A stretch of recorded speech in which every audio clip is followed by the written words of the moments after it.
Tangis seorang ibu korban dugaan pembakaran memecah ruang rapat dengar pendapat umum Komisi 3 DPR saat membahas kasus pembakaran santri di Lombok Tengah, Nusa Tenggara Barat. Sebelumnya, polisian juga telah menetapkan 2 tersangka terkait dengan kasus dugaan pembakaran 3 santri di Pondok Pesantren Rosudatusau Latiyah Al-Ibrahimi di Kabupaten Lombok Tengah.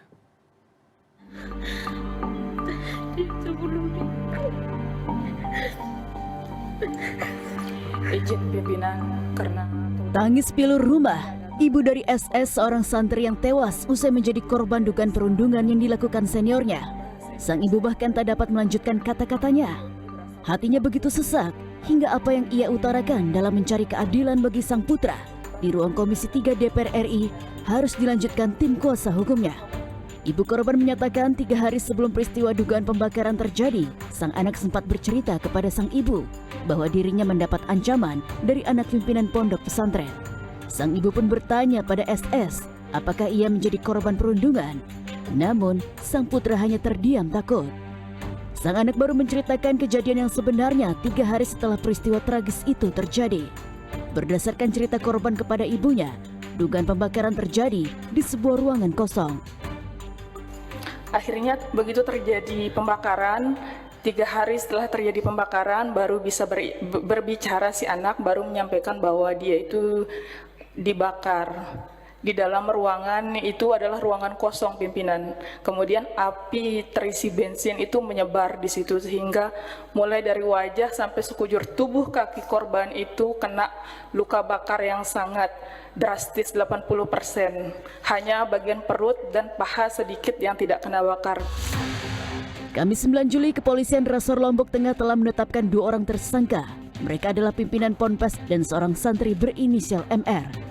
Tersangka dijerat pasal 474 ayat 2 dan 3 KUHP tentang kelalaian yang menyebabkan kematian dan luka parah terhadap korban dengan ancaman hukuman 5 tahun penjara. Selain menetapkan tersangka, polisi juga menyita barang bukti berupa kasur, ketapel, dokumen perjanjian pondok, serta botol bekas bensin. Penyidik telah melakukan pemeriksaan 20 orang saksi, termasuk ahli pidana dan ahli kedokteran. Kemudian melakukan olah TKP, mencita barang bukti, dan memperoleh visum et repertum dan rekam medis korban. Kemudian 2 orang ditetapkan sebagai tersangka. Yang pertama adalah MR, yang merupakan anak yang berhadapan dengan hukum, dan AMR. Meski ditetapkan sebagai tersangka, keduanya belum ditahan karena MR masih di bawah umur dan dikenakan wajib lapor. Sementara pimpinan Ponpes dalam kondisi tidak sehat sehingga pemeriksaan diundur. Orang tua korban lainnya mengaku lega atas penetapan tersangka. Mereka berharap pelaku dihukum seadil-adilnya sesuai dengan derita yang ditanggung korban. Anak pengon yang sakit, ada yang salah tindakan, ada yang mau keadilan, ada yang mau keadilan seadil-adilnya. Permintaan desa napiaran jok pelaku lah, ada penjara busila di penjara, ada seumur hidup jaga kan, ada berembi, ada juluk.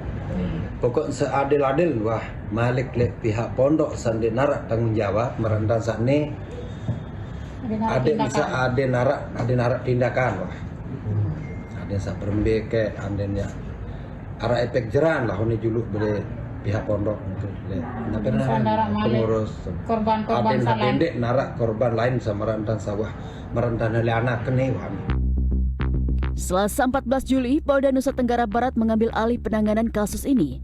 Kapolda NTB Irjen Kalingga Rendra Raharja mengatakan penanganan kasus 3 santri ini kini berada di Direktur Reserse Perlindungan Perempuan dan Anak serta Pemberantasan Perdagangan Orang atau Diras PPA BPU Polda NTB.